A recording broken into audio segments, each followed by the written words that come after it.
90 రోజుల కోర్సు పూర్తి చేస్తే చాలు 100% ప్లేస్మెంట్ సపోర్ట్ తో సాఫ్ట్వేర్ జాబ్ మీ సొంతం. వెంటనే కోడ్ జ్ఞాన్ డెస్టినేషన్ ని సంప్రదించండి. Welcome to Suman TV. నేనే మీ Suman TV Nag. Vedic astrology ప్రకారం కనుక మనం చూసుకుంటే కెరీర్ ఆస్ట్రాలజీ 2025లో ఎస్పెషల్లీ ఉగాది నుంచి కనుక మనం చూసుకుంటే మేషరాశి విమెన్కి ఏ విధంగా ఉండే అవకాశం ఉంటుంది, ఏ కెరీర్ వాళ్ళకి సెట్ అవుతుంది, ఆల్రెడీ కెరీర్లో సెలెక్ట్ అయినటువంటి వాళ్ళకి అంటే కెరీర్లో ఎవరైతే సక్సెస్ఫుల్గా రాణిస్తూ ఉన్నారో వాళ్ళకి ఏ విధంగా ఉండే అవకాశం ఉంటుంది అనేది ఈరోజు మనతో పాటు వేదిక్ ఆస్ట్రాలజర్ ఉమా గారు ఉన్నారు. అది వారి మాట్లాడి తెలుసుకుందాం. Hello sir. హలో నాగరాజ్ గారు. కెరీర్ ఆస్ట్రాలజీ ప్రకారం కనుక మనం చూసుకుంటే ఉమా గారు, ఎస్పెషల్లీ విమెన్కి కెరీర్ పరంగా చూసుకుంటే 2025 ఉగాది నుంచి ఏ విధంగా ఉండే అవకాశం ఉంటుంది? ఇప్పుడు మనం మాట్లాడుకునేటువంటి అంశము ఎస్పెషల్లీ కెరీర్ గురించి అండి. కెరీర్ ఆస్ట్రాలజీ నార్మల్గా చెప్పేటువంటి ఆస్ట్రాలజీ అన్ని ఆస్పెక్ట్స్ ఆఫ్ లైఫ్ గురించి చెప్తుంది. కెరీర్ ఆస్ట్రాలజీ వాళ్ళు చేసేటువంటి వృత్తిని ఎస్పెషల్గా ఫోకస్ చేసి చెప్పేటువంటిది కెరీర్ ఆస్ట్రాలజీ. అయితే ముఖ్యంగా ప్రతి ఒక్కరూ జీవితంలో ఎందుకు పుట్టారో, నేను ఎందుకు పుట్టానో తెలుసుకోవాలి, ఇంకొక జన్మ రహస్యం ఏమిటో తెలుసుకోవాలని ఉంటుంది. ఆ జన్మ రహస్యం తెలుసుకునేటువంటి గ్రహాన్ని ఆత్మకారక గ్రహము అని జ్యోతిష్ శాస్త్రం వేదిక్ ఆస్ట్రాలజీ చెబుతోంది. నేను పుట్టి ఏ పని చేయడం కోసం నేను పుట్టానో, ఏ పని చేస్తేనే సక్సెస్ అవుతాను, అదే కెరీర్ అండి. ఆ కెరీర్ కోసం మనం ఏం పని చేయాలో తెలుసుకోవడానికి, ఎటువైపు వెళ్తే సక్సెస్ అవుతానో తెలుసుకోవడం కోసం చెప్పేదే అమాత్య కారక గ్రహము. అయితే ఈ అమాత్య కారక గ్రహంతో పాటు ఇండివిజువల్ చార్ట్లో హోరోస్కోప్లో 2nd, 6th అండ్ 10th లార్డ్ను అనుసరించి కొన్ని గుణాలను జ్యోతిష్ శాస్త్రం చెప్పింది. అయితే అవి సత్వ, రజస్, తమో గుణాలు, పైగా సర్వగుణంతో సహా. ముందుగా సత్వగుణం అనుకోండి. సత్వగుణంలో ఎక్కువగా బ్రెయిన్ యాక్టివిటీ, తెలివితేటలతో ఎక్కువగా పనిచేసేటువంటి వృత్తులు ఎక్కువగా ఉంటాయి. ఫిజికల్ యాక్టివిటీ తక్కువగా ఉంటుంది. ఎగ్జాంపుల్ టీచర్స్ అవ్వచ్చు, ప్రొఫెసర్స్ అవ్వచ్చు, పిహెచ్డి చేసిన వాళ్ళు అవ్వచ్చు, లేకపోతే ప్రవచనకర్తలు అవ్వచ్చు, పురాణాలు చెప్పేవాళ్ళు, ఆస్ట్రాలజర్స్ అవ్వచ్చు, లేకపోతే శాస్త్రవేత్తలు, సైంటిస్టులు అవ్వచ్చు, తత్వవేత్తలు అవ్వచ్చు, లేకపోతే కూర్చుని చేసేటువంటి చార్టెడ్ అకౌంటెంట్స్ అవ్వచ్చు. కూర్చుని చేసేటువంటి పనులు ప్రతి ఒక్కరూ కూడా ఈ సత్వగుణానికి సంబంధించిన వాళ్ళు. అంటే వాళ్ళు ఫిజికల్ యాక్టివిటీ పెద్దగా ఉండదు, ఓన్లీ తెలివితేటల మీద కూర్చుని పనిచేసేటువంటి వృత్తుల్లోకి వాళ్ళు వస్తారు. వాళ్ళని సత్వగుణ సంపన్నులు అంటారు. ఇంకా రెండవది రజోగుణ సంపన్నులు. వీళ్ళు బ్రెయిన్ యాక్టివిటీతో పాటు ఫిజికల్ యాక్టివిటీతో సహా ఖచ్చితంగా చేయాల్సి వస్తుంది. వీళ్ళల్లో పోలీస్ ఆఫీసర్స్ ఎక్కువగా ఉంటారు, సాఫ్ట్వేర్ ఇంజనీర్లు ఎక్కువగా ఉంటారు, తర్వాత చెప్పాలంటే పొలిటీషియన్స్ ఎక్కువ మంది కనబడుతూ ఉంటారు. తర్వాత చెప్పాలంటే రియల్ ఎస్టేట్ వ్యాపారస్తులు ఇందులోనే ఉంటారు, బిజినెస్ మ్యాగ్నెట్స్ ఇందులోనే ఉంటారు. తర్వాత ఇంకా ఫిలిం ఇండస్ట్రీలో పనిచేసే వాళ్ళు, బ్రెయిన్ అండ్ ఫిజికల్ యాక్టివిటీ రెండింటితో సహా చేసేటువంటి టాప్ యాక్టర్స్ అందరూ కూడా ఇందులోనే, ఈ యొక్క రజోగుణ సంపన్నుల్లోనే వాళ్ళు ఉంటారు. ఈ రజోగుణ సంపన్నులు ఎక్కువగా సక్సెస్ అవ్వడానికి ఛాన్సెస్ ఎక్కువగా ఉంటాయి, బికాస్ రెండిటి యాక్టివిటీ కూడా ఎక్కువగా ఉంటుంది కాబట్టి. ఇక మూడవది తమోగుణ సంపన్నులు. ఈ తమోగుణ సంపన్నులు ఇంకా బ్రెయిన్ యాక్టివిటీ చాలా తక్కువగా ఉంటుంది, ఫిజికల్ యాక్టివిటీ చాలా ఎక్కువగా ఉంటుంది. ఉదాహరణకి కార్మికులండి, కర్మాగారాల్లో పనిచేసేవాళ్ళు, ఇండస్ట్రీస్లో పనిచేసేవాళ్ళు, ఫ్యాక్టరీస్లో పనిచేసేవాళ్ళు, టెక్నీషియన్స్ అవ్వచ్చు, చిన్న చిన్న ఆఫీస్ బాయ్స్, తర్వాత క్లర్క్స్ అవ్వచ్చు, లేకపోతే అసిస్టెంట్స్ అవ్వచ్చు, చిన్న చిన్న వర్కర్లు, లేకపోతే ఎక్కువగా జైల్లో పనిచేసే వాళ్ళు, డ్రైవర్సు, లేకపోతే ఇంకా అలా కష్టాన్ని నమ్ముకున్న రైతులు, వీళ్ళందరూ కూడా తమోగుణానికి సంబంధించిన వాళ్ళు. వీళ్ళకి కంప్లీట్గా ఇంకా వాళ్ళ కష్టం మీదే బ్రతకాలి, కష్టం మీదే ఆధారపడి ఉంటారు. ప్రతి వాళ్ళు మనకి నిత్యం మనం కనిపించే మన జీవితంలో మనం బయట చూసేటువంటి కష్టాన్ని నమ్ముకునే చిన్న చిన్న ఆటో వర్కర్లైనా, లారీ తోలుకునే వాళ్ళైనా, బస్ డ్రైవర్స్ అయినా, లేక కూలి పనికి వెళ్ళే వాళ్ళైనా, వీళ్ళందరూ కూడా తమోగుణానికి సంబంధించిన వాళ్ళు. వాళ్ళ కష్టం మీదే వాళ్ళు బ్రతకాలి. ఇక నాలుగవది సర్వగుణ సంపన్నులండి. వీళ్ళు చాలా ఇంపార్టెంట్. ఎందుకనంటే వీళ్ళకి సత్వ, రజస్, తమో గుణాలు మూడు కూడా వీళ్ళకి క్యాపబిలిటీ ఉంటుంది.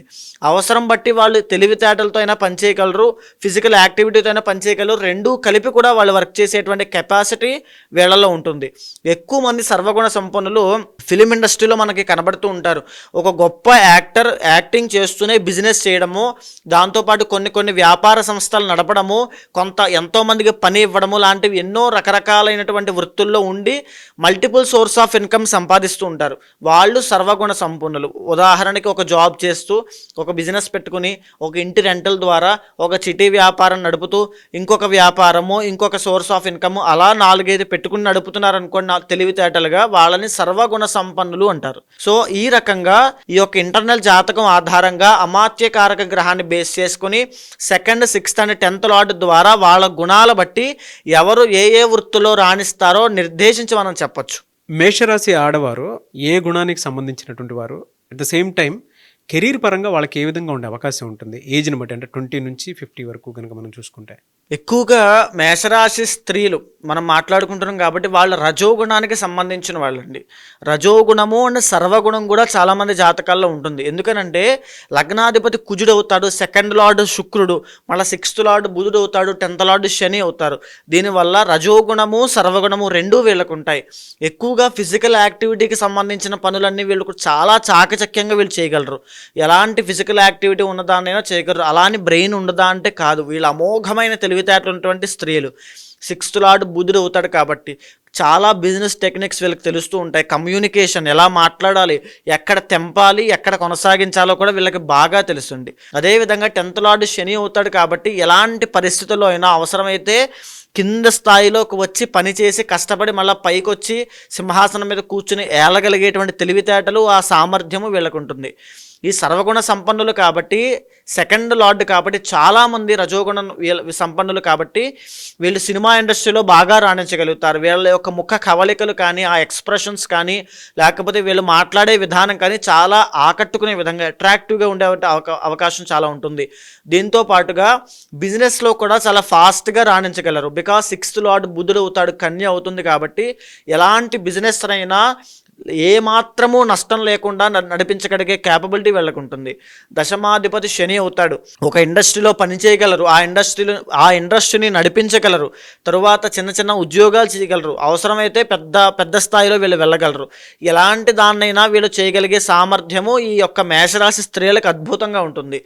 అయితే వీళ్ళకి బాగా కలిసి వచ్చేటువంటి వృత్తులు ఏమిటంటే ఎక్కువ శాతం వీళ్ళు చేసిన పని, చదివికున్న విద్యను కాకుండా వేరే దాంట్లోకి వెళ్ళే అవకాశాలు ఎక్కువగా ఉంటాయి. విద్య చదివింది ఒకటైతే వీళ్ళు చేసే పని ఇంకొకటి ఉంటుంది, సర్వగుణం ఉంటుంది. అయినప్పటికీ కూడా చేసే పనిలో చాలా బాగా రాణిస్తారు. అది బిజినెస్ అవ్వచ్చు, ఏదైనా అవ్వచ్చు. వీళ్ళ ఇంటర్నల్ జాతకంలో the second highest degree planet ఏదైతే ఉంటుందో అదే అమాత్యకారక గ్రహము. ఉదాహరణకి ఒక గ్రహము 28 డిగ్రీల దగ్గర ఉందనుకోండి, ఇంకొక గ్రహము హైయెస్ట్ సెకండ్ డిగ్రీ 21 డిగ్రీల దగ్గర ఉందనుకోండి, ఆ 21 డిగ్రీల దగ్గర ఉన్నటువంటి ప్లానెట్టే అమాత్యకారక గ్రహము అంటారు. ఆ గ్రహము ఏదవుతుందో, ఉదాహరణకి ఆ గ్రహము బుధగ్రహం అయిందనుకోండి, ఈ వీళ్ళకున్న సర్వగుణము బిజినెస్ మీద ఎక్కువగా ఫోకస్ అయ్యి విపరీతమైన వ్యాపారవేత్తలుగా, అద్భుతమైన వ్యాపార దిగ్గజాలుగా ఆ తెలివితేటలన్నీ కూడా వ్యాపారం మీద పెట్టి లక్షల కోట్లు సంపాదించగలిగేటువంటి తెలివితేటలు వీళ్ళకి వస్తాయి. అది కూడా ఎప్పుడు యాక్టివేట్ అవుతుందంటే వీళ్ళకి ఆ బుధ మహాదశ అంతర్దశలు వచ్చినప్పుడు ఖచ్చితంగా వ్యాపారంలోకి దిగడము, పార్ట్నర్షిప్ పెట్టడము, multiple source of income. Because బుధుడు సిగ్నిఫైస్ 2 or 2+ అండి. కాబట్టి మల్టిపుల్ సోర్స్ ఆఫ్ ఇన్కమ్ సంపాదించడము, 2-3 వ్యాపారాన్ని విస్తరించడము, ఇలాంటివి ఎన్నో రకాలుగా వీళ్ళ జీవితంలో ముందుకెళ్ళే అవకాశాలు ఎక్కువ ఉంటాయి. సో అయితే ఈ 2025వ సంవత్సరము, ఇప్పుడు మనం మార్చి మాసంలో ఉన్నాం కాబట్టి ఈ మాసంలో కూడా చాలా రకాల ట్రాన్సిట్స్ జరగబోతున్నాయండి. ఉదాహరణకి మేషరాశి వాళ్ళకి 12వ స్థానంలోకి 6 గ్రహాలు రాబోతున్నాయి. అండ్ వీళ్ళకి జాతకంలో 12వ స్థానంలోకి శని రావడం వల్ల గోచారంలో ఏలినాటి శని ప్రారంభం కాబోతోంది. వీళ్ళకు ఉన్నటువంటి గుప్త గుణాలు, అంటే వీళ్ళకున్న సీక్రెట్ కెపాసిటీ, ఆ క్యాపబిలిటీ అంతా కూడా బయటికి వచ్చి సడన్గా వీళ్ళ లైఫ్ అనేది గ్రో అయ్యేటువంటి అవకాశాలు చాలా ఎక్కువ ఉంటాయి. సడన్ గ్రోత్ అనేది వీళ్ళు చూస్తారు. విపరీతంగా వీళ్ళకు వచ్చే ఫేమ్ కానీ, వీళ్ళ కెపాసిటీకి తగినటువంటి గుర్తింపు కానీ వచ్చే అవకాశం ఉంటుంది. కానీ ఒక్కడు గుర్తుపెట్టుకోండి, వీళ్ళు సంపాదించిన కెరీర్ నుంచి సంపాదించిన డబ్బు కానీ, ఆ పేరు కానీ వీళ్ళు అనుభవించలేరు. వీళ్ళ కుటుంబాన్ని కానీ, వీళ్ళ యొక్క స్నేహితులు కానీ అనుభవిస్తారు తప్ప వీళ్ళు అనుభవించేటువంటి యోగం ఉండదు. అండ్ రెండవది, వీళ్ళకి 12వ స్థానంలోకి వస్తున్నాయి కాబట్టి విదేశాల్లోకి వెళ్ళి వీళ్ళు కనుక స్థిరపడాలి అనుకుంటే ఇంటర్నల్ జాతకం ద్వారా చూసుకున్న తర్వాత అమాత్యకారక గ్రహం బాగున్నప్పుడు ఖచ్చితంగా విదేశాలు వెళ్తే వీళ్ళకి అద్భుతంగా ఉంటుంది. ఏమీ చూడకుండా విదేశాలకు వెళ్ళి అక్కడ ఉద్యోగం సంపాదిద్దాము, ఒక కోర్స్ చేసి అక్కడే ఉద్యోగం చేద్దామని వెళ్తే కనుక ఖచ్చితంగా ఇబ్బందులు పాలవుతారు. బికాజ్ 12వ స్థానంలోకి 6 గ్రహాలు రాబోతున్నాయి. ఆ విదేశానికి సంబంధించినటువంటి స్థానం పాడవుతోంది కాబట్టి జాగ్రత్తగా చూసుకుని వెళ్ళాల్సిన అవసరం ఇప్పుడు చాలా ఉంది. ప్రస్తుతం వారు ఏం అనుభవిస్తున్నారండి? ప్రస్తుతము 20 దగ్గర నుంచి 45 సంవత్సరాలు నడిచేటువంటి వాళ్ళు ప్రస్తుతం ఎలాంటి ఇబ్బంది లేకుండా గోచార పరంగా ముందుకు వెళ్ళిపోతుంది. కానీ రాబోయేటువంటి రోజుల్లో ఏప్రిల్ మాసం దగ్గర నుంచి అలా ఉండదు. శని భగవానుడు వీళ్ళని పీల్చి పిప్పి చేసే విధంగా వీళ్ళ కష్టాన్ని అని వీళ్ళ సామర్థ్యాన్ని బయటికి తీసి వీళ్ళను రుద్దడమే పనిగా చేస్తూ ఉంటాడు. ఖచ్చితంగా మంచి రిజల్ట్స్ వస్తాయి. ధన ఆదాయం పెరుగుతుంది. ఆదాయానికి తగినట్టుగానే విపరీతమైన ఖర్చు అవుతుంది. వీళ్ళు సంపాదించింది ఏది కూడా వీళ్ళు అనుభవించలేరు. అది ఖచ్చితంగా జరుగుతుంది. అయితే మేషరాశి వాళ్ళకి ఎప్పుడైతే ఇప్పుడు నూతనంగా ఎడ్యుకేషన్ పూర్తి చేసి ఇప్పుడిప్పుడే జాబ్స్లోకి వస్తున్న వాళ్ళకి అనుకున్న స్థాయిలో వాళ్ళు ఎక్స్పెక్ట్ చేసిన స్థాయిలో వాళ్ళకి జాబ్స్ కానీ వాళ్ళ రిక్రూట్మెంట్ కానీ వాళ్ళకి జీతం కానీ వచ్చే అవకాశాలు చాలా తక్కువ ఉంటాయండి.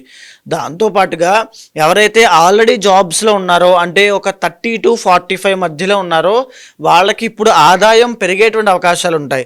ఇప్పుడు బిజినెస్లో ఉన్న వాళ్ళైనా లేకపోతే జాబ్స్లో ఉన్న వాళ్ళైనా ఆల్రెడీ ఎగ్జిస్టింగ్ దాంట్లో ఉన్న వాళ్ళకి ఆదాయం పెరుగుతుంది. కానీ ఆదాయం నిలబడదు. వాళ్ళకి విపరీతమైన ఖర్చులు అవ్వడము, దానికి తగినట్టుగానే ఇంకొక కొత్త ఖర్చు యాడ్ అవ్వడం లాంటివి జరుగుతూ ఉంటాయి. విపరీతమైన ఇబ్బందులు కూడా ఉంటాయి. కానీ ఆదాయం ఖచ్చితంగా పెరుగుతుంది. ఇక 45 దాటిన వాళ్ళకి ఇంకా 55 అలా వృద్ధులకైతే ఖచ్చితంగా వాళ్ళందరికీ కూడా ఇంకా ఆదాయం దాంట్లో ఎలాంటి మార్పులు ఉండవు. కెరీర్ విషయాలు ఎలాంటి మార్పులు ఉండవు. కానీ కంప్లీట్గా ఆరోగ్య సమస్యల కింద వచ్చేస్తుంది. కెరీర్ పరంగా 25 to 45లో ఉన్న వాళ్ళకి ఖచ్చితంగా ఉద్యోగం లేని వాళ్ళకి ఉద్యోగం వస్తుంది. నూతనంగా వచ్చే వాళ్ళకైతే ఎక్స్పెక్ట్ చేసిన దానికన్నా తక్కువ వస్తుంది. ఆల్రెడీ ఎగ్జిస్టింగ్లో ఉన్న వాళ్ళకైతే ఆదాయం పెరిగే అవకాశాలు చాలా ఎక్కువ కనబడుతున్నాయి. అయితే ఈ రాబోయేటువంటి ఈ యొక్క కొత్త సంవత్సరం నుంచి కూడా ఉగాది దగ్గర నుంచి కూడా మళ్ళా వచ్చే 2026 ఉగాది అంతా కూడా వీళ్ళకి ఈ యొక్క ఏలినాటి శని ప్రభావం వల్ల అయితేనేమి, తర్వాత షష్టగ్రహ కూటమి యొక్క ప్రభావం వల్ల అయితేనేమి ఖచ్చితంగా ఆ యొక్క వృత్తి రీత్యా బిజినెస్ రీత్యా కాస్త నష్టపోయే అవకాశాలు ఎక్కువగా కనబడుతున్నాయి. కాబట్టి ఎవ్వరూ కూడా కంగారు పడాల్సిన అవసరం లేదు. ఇంటర్నల్ జాతకంలో అమాత్యకారక గ్రహానికి సంబంధించిన అధిదైవానికి పూజలు చేయండి. ఆ పూజలు చేస్తే అద్భుతమైన రాజయోగం సిద్ధిస్తుంది. అదే సీక్రెట్ అండి. ఎవరైనా సెటిల్మెంట్ లేక ఇబ్బంది పడుతున్నారంటే వాళ్ళ జాతకంలో అమాత్యకారక గ్రహం ఏమిటో తెలుసుకుని దానికి సంబంధించిన అధిదైవానికి కనుక పూజలు చేయిస్తే శీఘ్రంగా వెంటనే within weeks or within మంత్స్లోనే ఆ వ్యక్తి సెటిల్ అవుతాడు. ఓకే, ఎలా అండి? అంటే ఏ రోజు ఏ వారం వీళ్ళకి కలిసి వచ్చే అవకాశం ఉంటుంది? వీళ్ళకి మంగళవారం చాలా అద్భుతంగా కలిసి వస్తుంది. మంగళవారం నాడు దుర్గాదేవి ఆరాధన చేసినా లేకపోతే సుబ్రహ్మణ్య స్వామి యొక్క ఆరాధన చేసినా అద్భుతంగా కలిసి వస్తుంది. అదేవిధంగా వీళ్ళకి రాబోయే రోజుల్లో ఏలినాటి శని ప్రారంభం కాబోతోంది. కాబట్టి ప్రతిరోజు కూడా లేకపోతే ప్రతి శనివారము కూడా నేను ఒక శ్లోకం చెప్తాను, స్తోత్రము. దాన్ని ప్రతినిత్యము ఆరాధన చేస్తే ఏదైతే ఇప్పుడు నెగిటివ్ ఎఫెక్ట్స్ రాబోతున్నాయో కెరీర్ పరంగా వాటి నుంచి తప్పించుకోవచ్చు ఖచ్చితంగా. సో ఒక్కసారి చూడండి. నీలాంజన సమాభాసం రవిపుత్రం యమ అగ్రజం ఛాయా మార్తాండ సంభూతం తం నమామి శనైశ్చరం. ఈ మంత్రాన్ని కింద ఖచ్చితంగా మీకు వేస్తారు. దాన్ని చూసి ప్రతి శనివారం కానీ ప్రతిరోజు కానీ 108 సార్లు పారాయణ చేస్తే మీకు వచ్చే నెగిటివిటీ అంతా కూడా పోతుంది. అయితే ఖచ్చితంగా ఈ ఏలినాటి శనినా గోచార పరంగా ఇదే కాకుండా ఇంటర్నల్ జాతకంలో ఏదైతే ఏజ్ గ్రూప్స్ చెప్పానండి, వాళ్ళు ఇంటర్నల్ జాతకంలో అమాత్యకారక గ్రహం ఏమిటి, ఆత్మకారక గ్రహం ఏమిటి, దేనివల్ల వీళ్ళు సెటిల్ అవుతారు, ఎలాంటి మార్పులు ఎలాంటి పూజలు చేసుకుంటే వీళ్ళకి ఇంకా ఉన్నత అభివృద్ధి కలుగుతుందో తెలుసుకుని దాని ప్రకారం వెళ్తే ఇంకా ఎక్సలెంట్ ఫ్యూచర్ అనేది వీళ్ళకి ఉంటుంది. మహిళలకి ముఖ్యంగా ఆ విధంగా ఉండే అవకాశం ఉందండి. ఓకే, ఉగాది దగ్గర నుంచి మళ్ళా వచ్చే ఉగాది వరకు కూడా.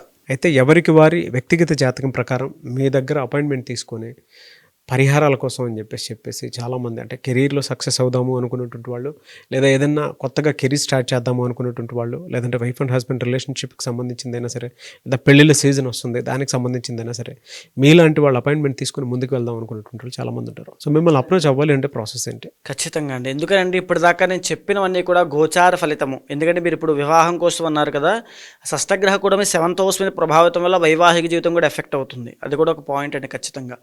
సో అలాంటి వాళ్ళు ఎవరైనా సరే ఇండివిజువల్ జాతకం తప్పకుండా చూసుకోవాలి. కంపాటబిలిటీ అవ్వచ్చు, వాళ్ళ దశ అంతర్దశలు D1, D9, D10 చార్ట్, సమాత్యకారక గ్రహము, ఆత్మకారక గ్రహం ఇవన్నీ చూసుకోవాలి. సో అలాంటి వాళ్ళు ఎవరైనా తప్పకుండా కింద కనిపించేటువంటి నెంబర్కి కాల్ చేయొచ్చు.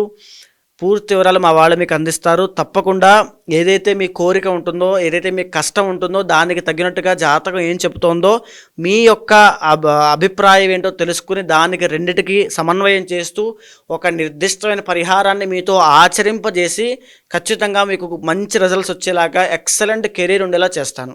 Thank you so much Uma గారు. థ్యాంక్ యూ అండి. సో చూసారు కదా నా వీడియో. ఈ వీడియోపై మీ అభిప్రాయం కమెంట్ బాక్స్లో పోస్ట్ చేయండి.